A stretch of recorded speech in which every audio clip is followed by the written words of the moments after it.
Hey kids, it's time to do some science. Grab your lab coats and your safety goggles and maybe a beaker and some, I don't know, sciencey stuff like atoms, I guess. I feel like I started off strong in that one. Anyway, this is Vaguely Scientific.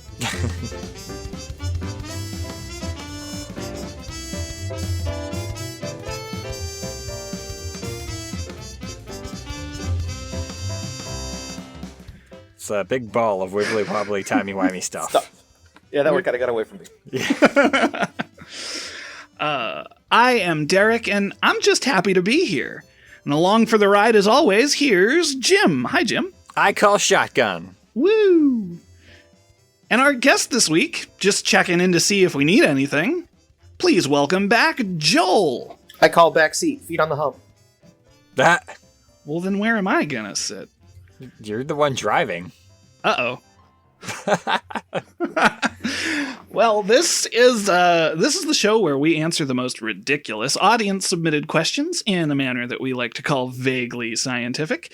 But before we do that, we should probably handle Jim's fun science fact of the day. Jim? All right. A traction engine is a tractor that is steam-powered. They fell out of use during the advent of internal combustion engines, but many have been preserved and some still actually run. A traction engine, so like a farm tractor?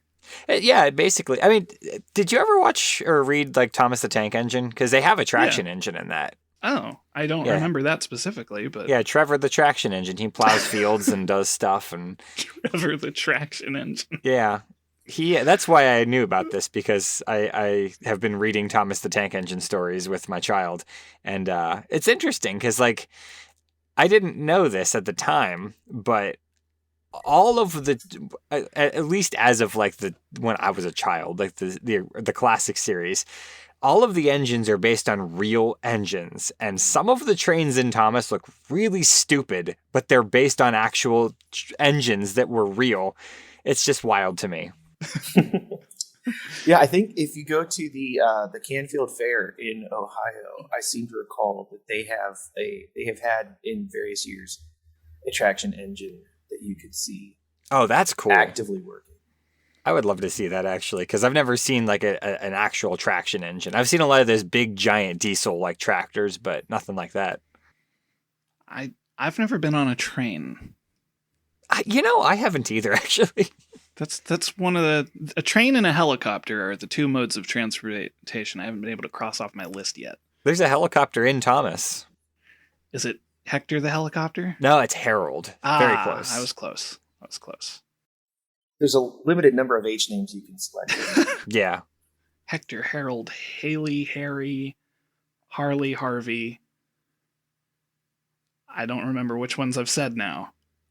But it doesn't matter, because that's not what we're here to talk about. So that might be something I'd bother to look up later. But as it happens, there is something that we bothered to look up later after a couple episodes ago. This is in regards to episode 115, when we were talking about how we would build a nuclear bomb in D&D, and Derek had mentioned that Pathfinder references atoms and molecules, and posited that this could mean that nuclear weapons are possible in the Pathfinder universe. And I realized that Pathfinder has a far future setting. It's Starfinder. And so I decided to look into the Starfinder rulebook, and on page 302 of the core rules for Starfinder, there's a table of weapons that you can affix to a starship, and one of those weapons is the Tactical Nuclear Missile Launcher. It's a long-range weapon. It does 5d8 damage and has the Irradiate property. Only 5d8? Well, we talked about Meteor Swarm being only like 40 square feet or something. Yeah, well, the thing about ship-to-ship combat is that they scale it down, so you're not rolling like 300 dice. So fair. I forget exactly what the conversion is, because you can have a ship attack like a person, and it does like a ludicrous amount of damage. Like it scales appropriately, but I can't remember what it is, the conversion exactly. It just causes death.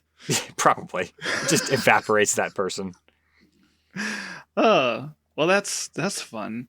Yeah, I've always wanted to play Starfinder. I have like the core book and like a bunch of Alien manuals. I never played it. I just finally took the leap with the latest Humble bundle and bought their offering of about 30 some Pathfinder books. So I'm excited to start exploring that. Oh yeah. I played Pathfinder once. Yeah. Fantastic. So, since I don't have anything prepared to talk about regarding Pathfinder, why don't we talk about our first question this week? So, question 1 this week: how would the Doctor's regeneration work biologically?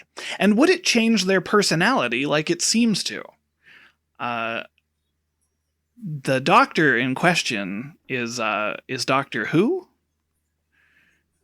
Exactly. I get it. That's a good joke. It was a forced joke, but it happened. I thought we were talking about Doctor Who, not Star Wars. I was gonna say that, and then I was like, nah, that's dumb. And then Joel said it, and I was like, I was right.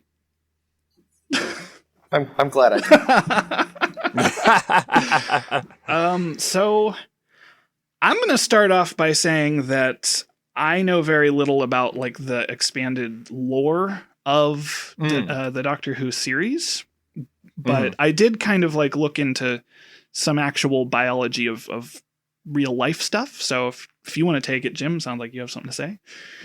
I was just going to mention that that Time Lords in Doctor Who, whenever they are mortally wounded or you can actually die of old age as a Time Lord, if you have some regenerations, there's a limit on how many times you can do this, but if you have some regenerations, then you can regenerate into a new body, and it changes your look and your personality and the color of your kidneys and things like that.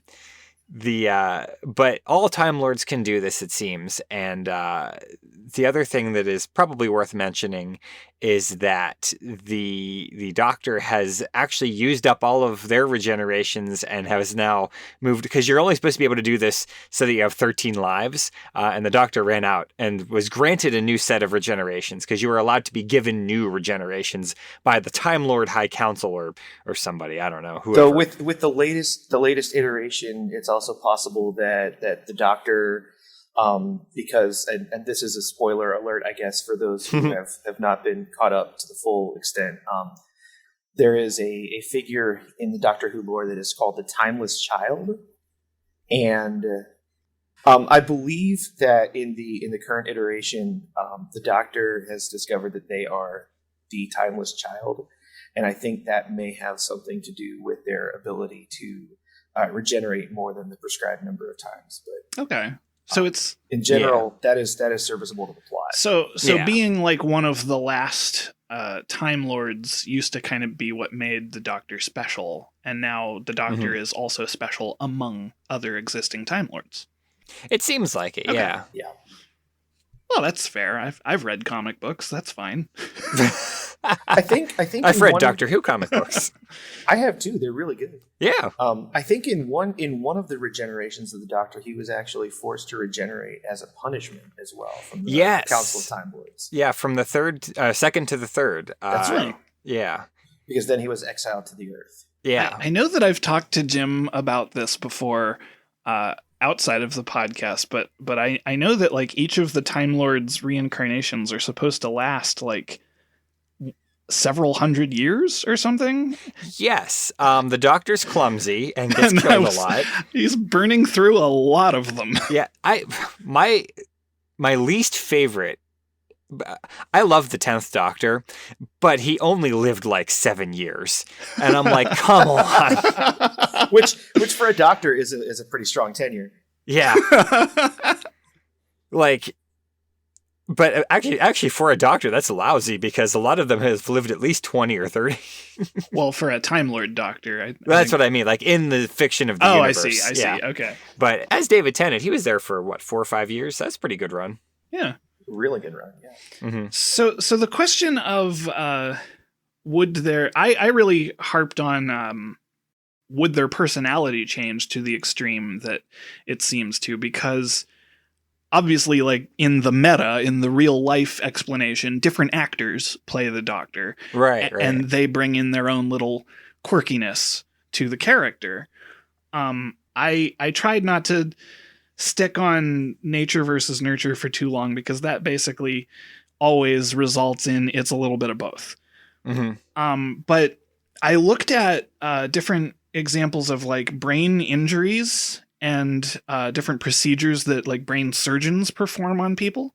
And there are a lot of examples of people having significant personality changes when undergoing these types of things.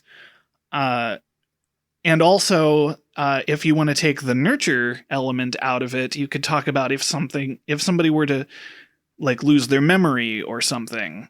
But one of the sticking points I kind of kept coming back to is the Doctor doesn't lose their memory.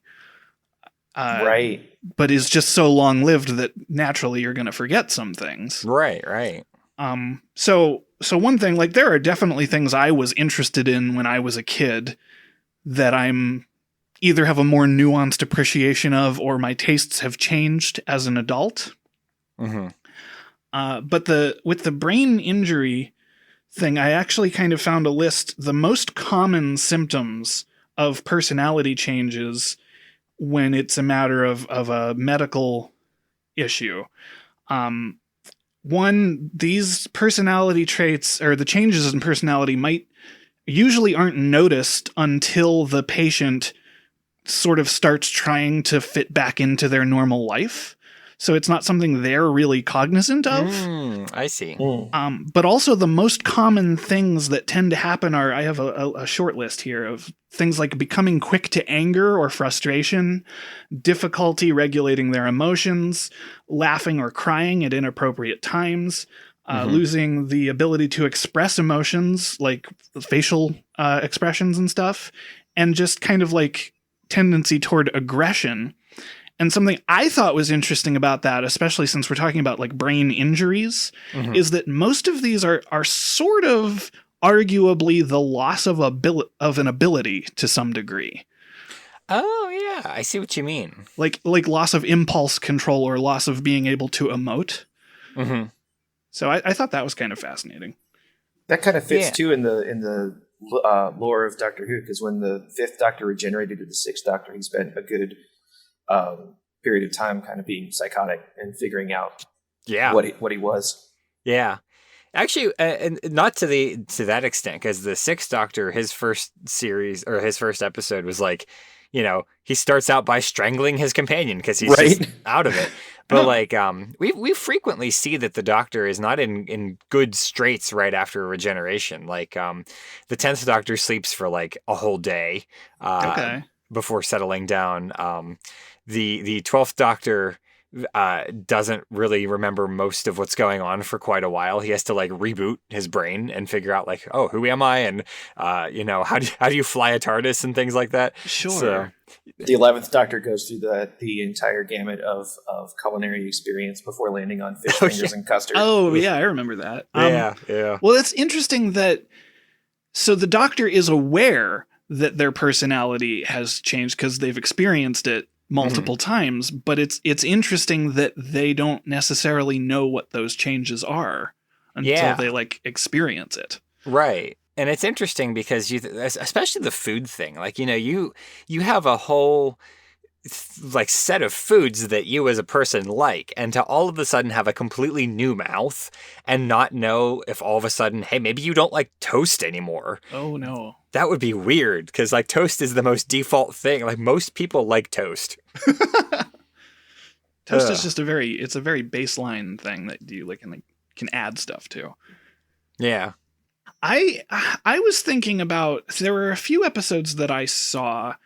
I did watch a decent chunk of Doctor Who a long time ago, but it's been a while for me. That was, I guess, for the benefit of the listener. I don't know. So I'm going to get stuff wrong. But I seem to remember there are these crossover episodes where the different actors who have played the Doctor will interact with each other through time travel nonsense. Oh, yeah. Yes. And the thing that always kind of struck me is whenever the newer Doctor or the let's see, the older Doctor, but the one that isn't as old. It's hard. The one The that's middleist Doctor. the later chronologically Doctor. Whenever they go back and interact with one of the previous Doctors, it's always like, oh, I can't believe you used to decorate the TARDIS like this. And I'm like, I would understand if the younger Doctor was surprised, but the older Doctor, I feel like, should remember that they used to be into that stuff. Yeah. I always find that very interesting because a lot of times the more current Doctors are the younger Doctors, and it's kind of weird because the Doctor themselves is not, but they're played by younger actors. So it's just a weird kind of like juxtaposition. I think it also it plays really, really well in the show when that happens, because a lot of times the differences between the two Doctors are very generational. So if you're encountering a Doctor from the 1990s, or since it was on hiatus in the 90s, you go with the Doctor from the 1980s, and if you were to look at that TARDIS or something as compared to one of the more modern iterations of the TARDIS, you think about, what were the things that if you look at pictures of yourself from the 1990s, you look at those pictures and you go, oh yeah, how did I ever get out of the house wearing, pants that you could house an entire village in the legs of? Yeah. Or how did we afford 14 cans of hairspray to have our hair look that big every day? Things like that. So I think that really plays into those notions. I like that the question is, how did they afford to do their hair that way? Like I know the style was that, but I have my brother has very long hair and is an actor, so has tried to do different styles and stuff. And for a recent role, he had to have very 80s big hair, which is not the way his hair is. And it took us a really long time to figure out how did people do this? I think it was easier for guys than for women in the 80s, because guys with long hair, it could be feathered, and that was pretty much it. But, women in the 80s, they were crimping it and moosing it up to like 3 feet high over their head. It was crazy. Mm-hmm. But so yeah, I guess it's a function of like, oh man, I can't believe I was like that when I was younger, and then the chronologically younger but often older actor to Doctor is like, what a square, man. I think it's interesting in that case that as the Doctor regenerates, they also become sort of having younger sensibilities. And I guess that fits with the theme. Like the Doctor is a pretty progressive figure. Mm-hmm. Yeah. So that does make sense. But I think that it's interesting that, I guess on a meta level, that the actors who have played the Doctor have gotten younger and younger. Except for Peter Capaldi. Well, right. Not across the board, but like there's a definite trend. Mm-hmm. I'm very interested in the sort of how, and one of the things that stuck with me, and it's basically where I devoted most of my energies to, is I think it was the second Doctor, when asked kind of like what happened and like how he changed and stuff, he compared it to like a caterpillar turning into a butterfly. And so I looked up a little bit about like, well, how did they do that? And do that? one of my favorite facts about caterpillars turning into a butterfly is that they spin their cocoon or their chrysalis or whatever, depending on the species, and they just turn into pudding. The caterpillar sort of just dissolves into cells and then reforms into a butterfly. Do they really? It's weird and a little bit disturbing. So bizarre. And but the weird thing is, to me, and why I actually thought, hey, this might be comparable here, is that butterflies seem to be able to remember stuff that happened to them when they were caterpillars. So I want to know how their brains work in that case. I'm curious about that. My guess would be that like the cells that make up their brains stay fairly close together and they don't turn into like a super undifferentiated goop. But But I'm interested in that. And that's why I was like, well, this sort of tracks. I mean, you have this doctor who outwardly changes their appearance completely, very, very quickly. Don't need a cocoon, but they change their appearance. But then the core part of them remains intact, basically. You know what's a little bizarre about that to me is that if you had just told me butterflies remember things from when they were caterpillars, I would have been like, yeah, of course. but since you've explained that they turn into goop in between, that has like put a whole new spin on it. Yeah.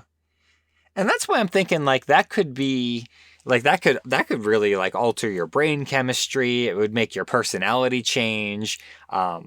And compound that with like the sort of like you were saying earlier, the trauma of what happened to you. Mm-hmm. It often seems like the doctor's personality is informed by stuff that happened to them in their previous form. I know that Christopher Eccleston has explicitly said that. Yes, exactly. Mm-hmm. And so I find that to be pretty compelling as well. Yeah, I like that better than where I was going with where I focused in on the actual concept of regeneration and cellular regeneration. Okay. That happens because my brain kind of went, well, we experience cellular regeneration ourselves on a very, very much more lengthy process. Like I think our liver cells refresh every 300 days or so, and there are some cells that shift every 10 years or so, but if that process of cellular regeneration were extremely accelerated all of a sudden to the point that it could even slightly significantly rewrite DNA by changing gender, changing in some cases, or in the newest regeneration that we're about to encounter, changing skin color. All of these things that we're now encountering with these newer regenerations that are pushing the limits of the genre and stretching our narrative, which I love. I loved the most recent Doctor and and how she brought her interpretation to the character. I'm looking forward to the next Doctor. Mm-hmm. I think it's good what they are doing to not keep the Doctor as a white man. Going through all these different things, but biologically that complicates things. It's true, yeah. I'm interested in also thinking about like seahorses can change their gender just apropos of nothing, and I think clownfish do this too. And frogs do that. Yeah, that's how we got Jurassic Park. Oh yeah. How much do we know? And this is a question that both of you might absolutely just know. I don't know. I haven't read any of the comics or anything, but do Time Lords reproduce sexually? So there's two answers to this. Okay. The first answer is I think yes. The second answer is no. so yes and no. Got it. Cool. So the current canon of the show is yes. They do. They're fairly functionally human, more or less. And that is the current accepted canon for the show.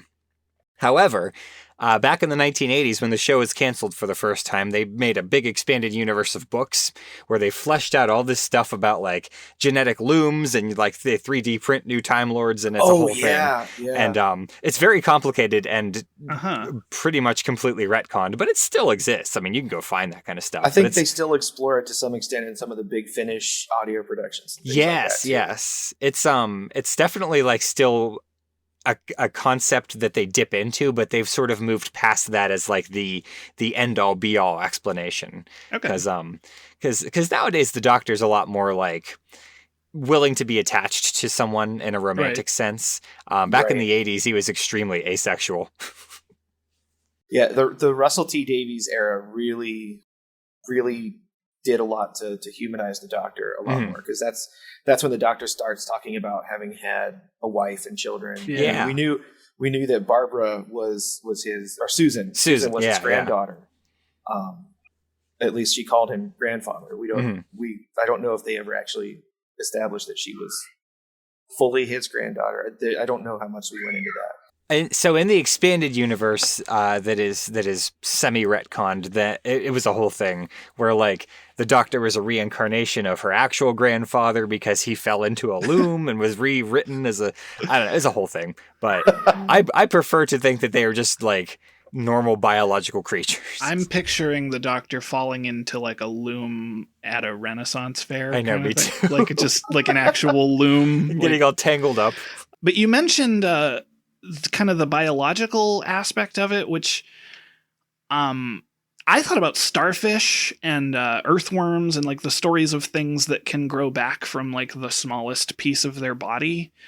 And that's kind of just where I went from that. And that's cellular regeneration, you know, and you kind of covered that. But the thing that I kind of got hung up on was that it in my head, it can't be that, because there's this whole overarching plot of the Time Lords can give people more time, I guess. And this is, I mean, I accept that Doctor Who's kind of on the closer to fantastical end of sci-fi. So that's fine with me. But I guess I want to ask, like, to what degree is the Time Lord's power magic? I mean, a lot. Yeah.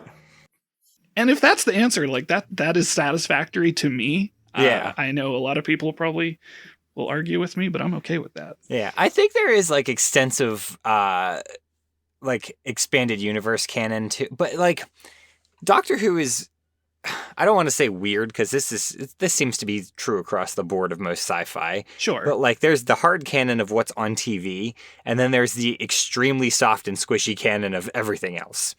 Or we might say wibbly wobbly. You yes. might. Yes. You might, in fact, and did. Because a lot of the Eighth Doctor stuff is basically retconned at this point, but it's all, I don't want to say all, but a lot of it's very good. A lot of the audio dramas are phenomenal for the Eighth Doctor. That's the one that was like a movie. We don't talk about the movie. Okay. Yeah, the movie's not great. Okay. Here's my secret wish is that they brought David Tennant back to be they should have brought Paul McGann back. I mean, he would have been, he was so good on there was this like 15-minute episode they did that was for the 60th anniversary special where it's like him turning into the War Doctor. Yeah. And he's so good in that. He's like really a phenomenal doctor. And I'd love to just have like 5 episodes of him would be great. The interesting thing to me about that, like the whole, you only have 13 regenerations, but then they've added more. Like it would have been, I mean, I guess continuity would be hard to keep track of, but like with the nature of it being time travel, you could easily just write a random adventure of the Doctor and have it take place at some time, and it doesn't matter which of their regenerations it was, if it's a self-contained story. Mm-hmm. I think at some point it's just a matter of they're not able to get actors and stuff. So, well, sure, yeah. But although that does remind me, actually, speaking of that special, there are certain members of Time Lord Society that are sort of like a secret sect, and they have developed the ability to give a Time Lord a much greater control over their regeneration because it's mostly random.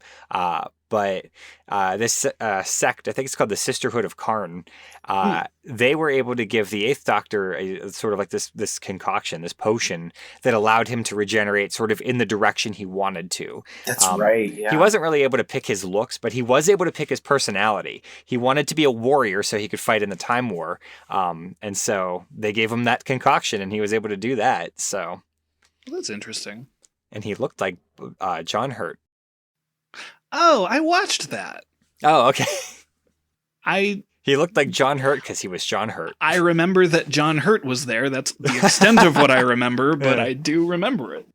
Interesting. So, I don't know. I find it because I kind of went into us trying to avoid saying, when the question is, how would this work? I'm always very quick to say it wouldn't. Move on.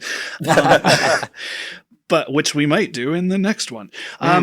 But I found it really fascinating how there is at least a basis in kind of reality of the psychological evolution of the character, and then also cellular regenerate. Like, these are all conceivably real things.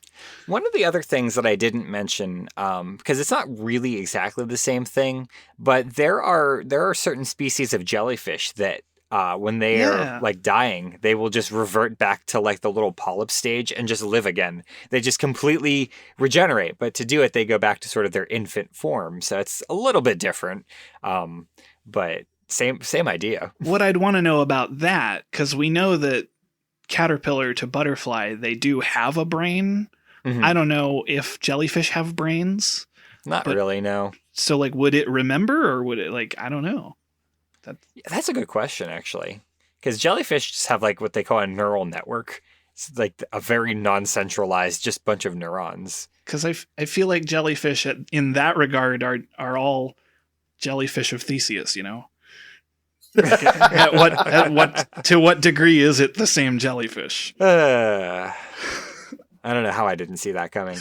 Well, to what degree is it the same doctor? Because right? I mean, well, yeah, even his organs, like the 12th Doctor said, like, oh, my kidneys changed. New like, kidneys, yeah. Yeah. So, he's like, I don't like the color of my kidneys. The color of your kidneys. Yeah, I remember you saying So I mean, even the innards are changing on these doctors here. So who knows?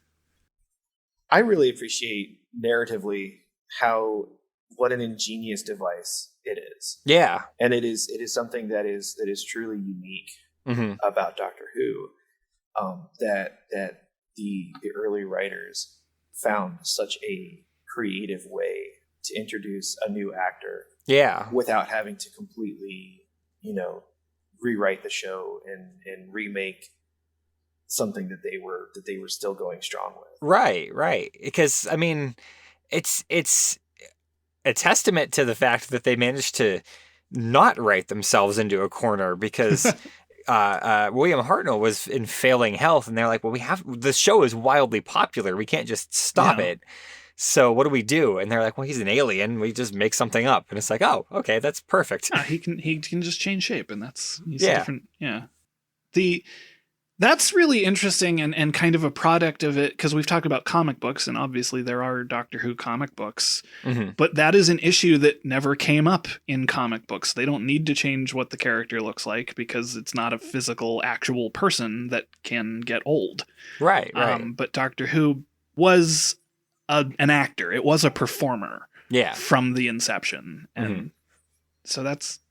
One of the things I kind of get a kick out of is they did eventually go back and make a bunch of comics that feature the War Doctor, who is John Hurt. And when he was in Doctor Who on the TV show, he was, I think he's died since then, but he was his current age. Unfortunately. Yeah.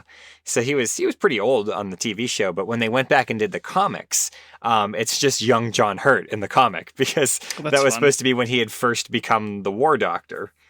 And I thought that was a clever touch. He is not an animal. Especially given how far spanning the Time War was. Yeah, because the War Doctor dies of old age. He's one of two doctors that dies of old age. John Hurt also died in Alien. Oh, I'm sorry. You know what? The 11th Doctor technically dies of old age as well. Yes. Yeah. Is that Peter Capaldi? No, that's Matt Smith. Yeah. Okay. He gets to a very, very old age, and as he is dying and prepared to not regenerate, he gets a Deus Ex Gallifrey. Yeah. They gave him a booster shot. It's a really touching episode. Yeah. I definitely watched the end of Matt Smith, but I do not remember that happening. I don't remember him getting old, so. Well, you should regenerate. I guess so. I wish I could regenerate, because my knee hurts.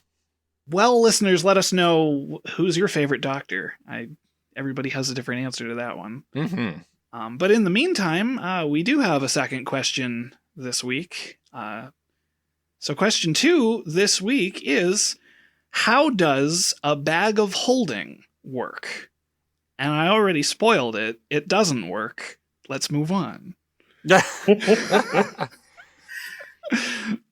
I'm kidding. We can talk about it. I wanted to bring up something that is altogether unrelated, but I think it's actually quite related. Okay.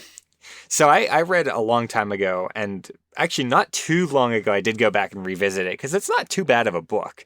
It's called Aliens Ate My Homework. It's by Bruce Coville. He's done loads of these like age 10 to 12 little novel-y things. They're really good, actually. They're not bad. They are. Anyway, the point is, in this story, they go into this alien's house and they find this TV. It's not really a TV. You take the screen off, and it's actually a pocket dimension where it's bigger on the inside. It's a lot like a TARDIS, actually. That's why I put this question second. Yeah.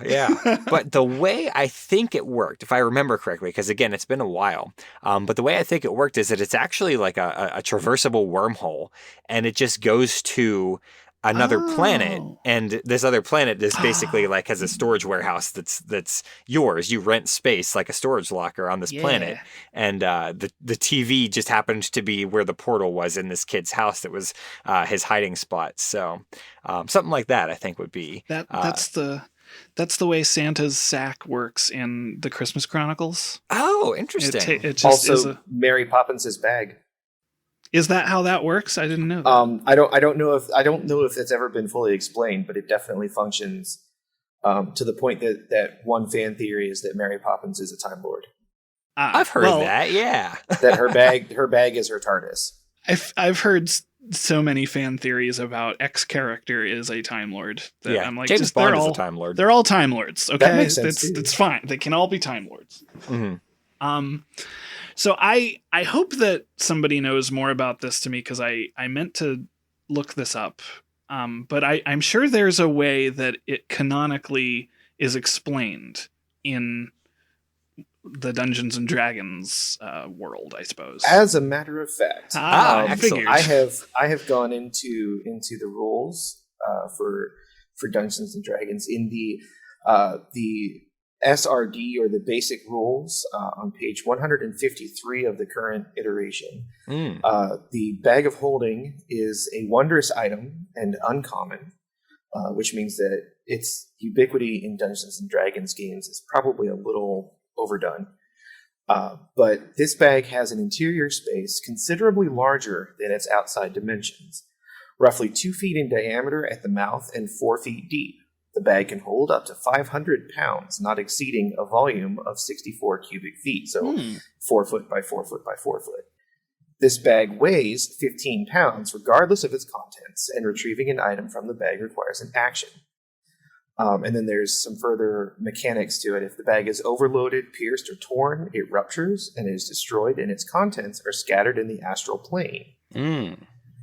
If the bag is turned inside out, all of its contents spill forth unharmed, but the bag has to be put right before it can be used again. It does have a breathable atmosphere for a number of minutes equal to 10 divided by the number of creatures, with a minimum of 1 minute. And after that point, you run out of air and start to suffocate. And it creates an extra dimensional space, is how the game explains that it works. So it is a pocket dimension. Yeah. And it's one of several, there are other items that are similar to the Bag of Holding. So there's the handy haversack, the portable hole, which I'm a fan of the portable hole, because it reminds me of Bugs Bunny. Yeah. I like that. And if you happen to put a Bag of Holding or one of these other items inside one of the other items, so the usual circumstance is a Bag of Holding falling into a portable hole. They are both destroyed, and a gate opens to the astral plane, originating where the one item was placed inside the other. Any creature within 10 feet of the gate is sucked through it to a random location on the astral plane. The gate then closes. Interesting. That's interesting to me, because I noticed that from the inception of the Bag of Holding, they've nerfed it quite a bit.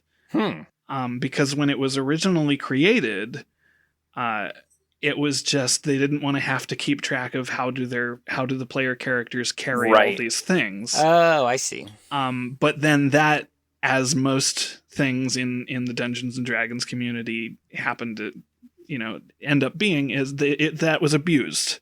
I know I am not usually a fan of having a Bag of Holding, but specifically because I always enjoy the challenge of, you don't have a million different magical items with you. You have what you can carry and figure out something creative with it. But I like the idea that there are these limits to what it can do, because that leads you to like these creative things you can do with it. And an example I have of that, this isn't specifically a bag of holding, but there's an anime or a manga or both called Goblin Slayer. I don't know if either of you are familiar with it. I don't think so. I'm not too familiar with it now. It's okay. I liked it, but I'm not a connoisseur of anime by any means, but I did like it. The premise is it's basically in a D&D setting, and a bunch of adventurers are going off after some goblins, and the idea being that when you're level 1 to 3 characters, like the beginning missions that you're going to do are fighting low-level enemies like goblins. But the main character of this story is basically a really high-level adventurer who stays in the beginning town and says the goblins are still a problem, even though the adventurers have went and fought dragons and stuff. So he specifically just fights goblins. And there's just like a lot of creative things in the show. And the one that I wanted to reference is he has what's called like this little teleportation glyph or something. And it's explained that the way that it works is you have two symbols and you can put one somewhere and another. It's like a portal, basically. Like you can put a portal somewhere and then always be able to go to that portal with the other one. So what he does is he puts one of the portals at the bottom of the ocean.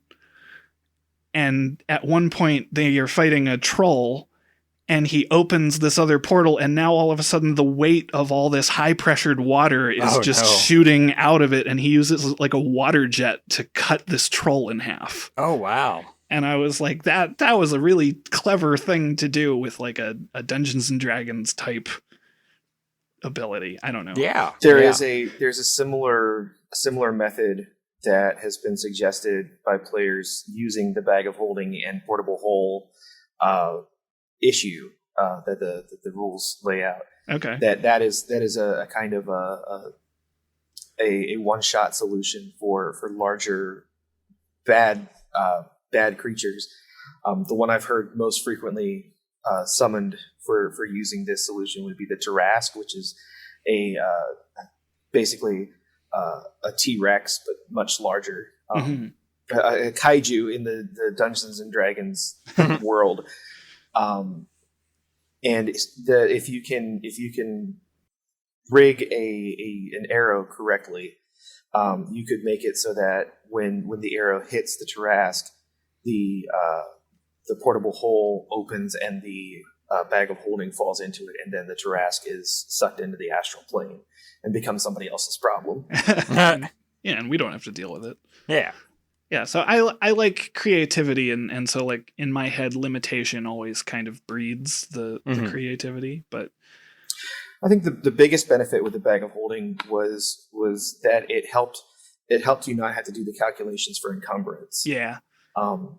Because that's where at the time when Dungeons and Dragons was first being played, it was a very almost hyper realistic game, because everything had calculations for it. I mean, you had to make sure that you were carrying no more than you were capable of carrying. You had to account for food and your rations and your water and all these other things. And the rules are still there for the majority of those things. And some people really value having that survival aspect of the game, and other people prefer to traverse around those more detailed rules so that they can focus more on the story. Yeah, and whatever way you like to play is fine.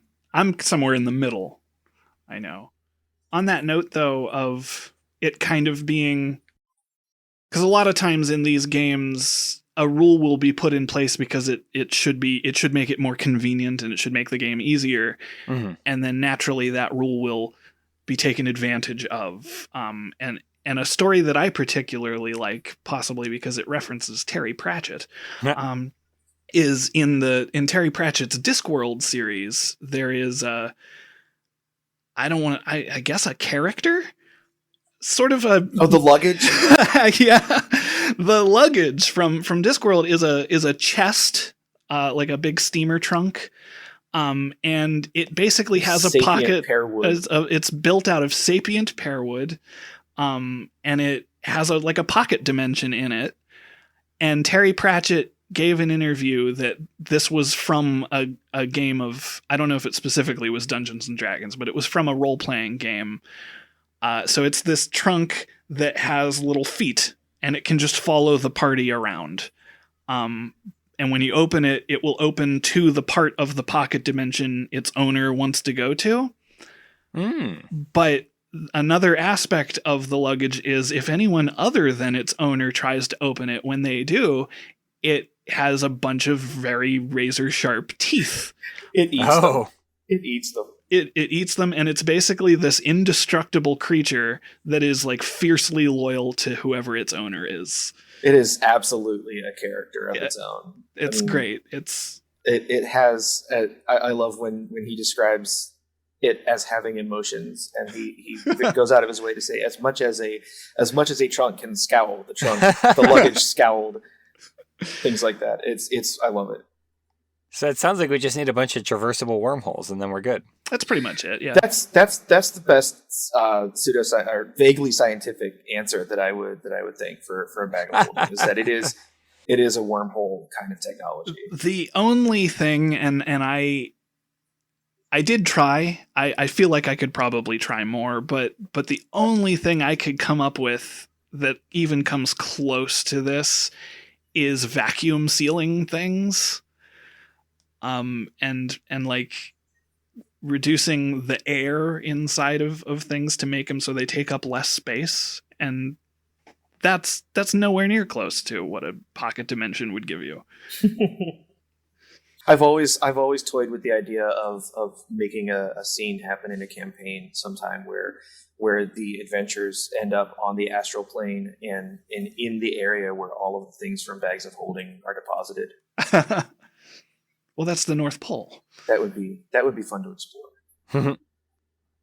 I think that my favorite part of this was learning that if you put a bag of holding in another holding object, that they just turn into a wormhole that goes to the astral plane, which is not ideal, I'm sure. That's what made me think of it being like reimagined rules, because at some point there was a massive argument about, I have a portable hole and I have a bag of holding, let's discuss for an hour what happens. And somebody just said, what happens is it explodes. Yeah. And we don't talk about it anymore. I like things like that. Mm-hmm. Well, I've heard some of the ways that DMs have talked about how their players have used bags of holding creatively, because since you could put a smaller creature into a bag of holding, you can actually use them to navigate to places that would otherwise be more difficult to reach. So if you had like a halfling in your party, since if they're under 4 foot, they could squeeze into the bag. As long as they have enough air to be in there. So if it's just one creature in the bag, they'd have 10 minutes of air. Mm-hmm. So you could toss them. You could attach a rope to the bag of holding, toss it up to the top of a cliff. Then the halfling gets out of the bag of holding, lowers the bag back down, and you can use it to traverse things. You could use it to avoid traps in a similar fashion. There are some definitely creative applications for the bag of holding that definitely go against its intended use. Yeah. The intended use of just simplifying luggage. Yeah. But I do prefer the Discworld luggage. It's a little more feisty. It's like a mix between a mimic and like... Yeah. Exactly, yeah. When you said it had teeth, I was like, yeah, that's... 10,000 little scuttling feet. Yeah. Mm.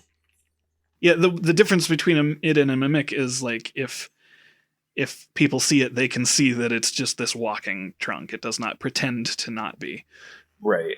There's a point-and-click adventure game of Discworld that was my first exposure to it when I was young, and the animations of the luggage. It has like this big tongue, and it would come out and like lick its lips after you put items in it. That's awesome. Listeners, let us know. I don't know. Is the TARDIS a bag of holding? If you opened a bag of holding inside a TARDIS, what would happen? And then put the TARDIS in a portable hole. Oh. Yeah, that's dangerous. That's a puzzler. Let's not talk about that. Jim, do we have any listener mail?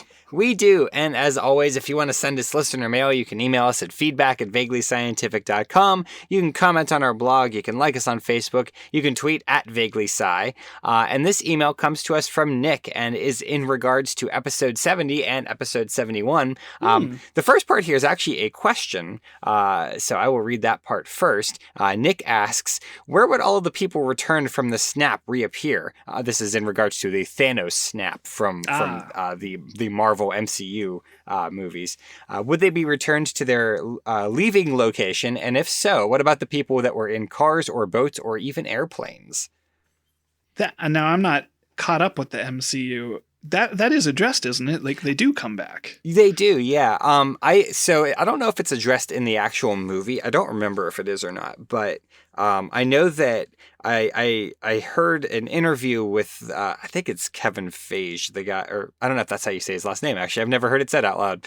The guy in charge of the MCU, and he basically went on record and said that the Hulk was smart enough to say that his wish is that they just return safely, and so they default to the ground if they were in an airplane, for example. There we go. Because somebody asked him this at Comic-Con, I think. So. Of course they did. Yeah. I feel like that's totally reasonable. Yeah. Yeah, I know the movie for Endgame, you don't see how they come back, because they all come back through the various mages and wizards using their sling rings to enter the battle. Mm-hmm. But I think I'm trying to remember whether it was in WandaVision or which of the shows it was in. We actually saw people starting to come back because they're in a hospital setting. Yeah, I think that was WandaVision, because wasn't that Monica Rambeau? Yeah, it was Monica Rambeau. Yeah. And you see folks coming back, and the confusion as to, well, you've been gone for so long. So. Mm-hmm. Yeah, that was really cool, actually, that scene. Yeah. So the cars, boats, and airplanes, they've already been destroyed. Yeah. Yeah. Okay. So, part 2 of Nick's email says, also, I forget what episode, but you discussed what mannerisms we might keep after returning to human form from being an animal for 20 years. None of you mentioned what I thought of, in that we would have to learn to use our hands again, since most all animals just use their mouths to eat. No utensils use, minus monkeys with sticks that I know of, or birds with gravity. That's a really good point. Hands are extremely finessey. I do remember thinking that eating specifically with your mouth would take some getting used to when you were, like, during the 20 years. Like, when you're going into it. But yeah, coming back out of it, that would be odd. Like, I don't know. You wouldn't even have fingers for 20 years, depending on the animal you chose, so. Unless you were a monkey or a raccoon. Yeah. Or a worm with thumbs. Well, thank you very much for that email. and if you have a question that needs to be answered in a vaguely scientific manner, please email us at questions@vaguelyscientific.com. If you want to get our episode the minute that they're released, you can subscribe to our podcast on Apple Podcasts, Google Play, and all the other places that cool podcasts like to hang out. And subscribing and leaving feedback really helps us out, and so does telling your friends. And ask your friends what they think of worms with thumbs. Don't. Our vaguely musical intro was composed by Anthony Pizzelli. And don't forget to check out our merch store over at vaguelyscientific.threadless.com. It's going to be spring soon. You need a new t-shirt. Or a skateboard. Or a skateboard. I don't even have to mention it anymore. The guests always do. They need the skateboards. Yeah. Thank you to Joel for being our guest this week. Mm-hmm. Always a pleasure. Yay, and thanks for selling our skateboards. Yeah. For Vaguely Scientific, I am Derek. I'm Jim. And I'm Joel. And that's the end of the show, so we'll shut up now. Toodaloo, everyone.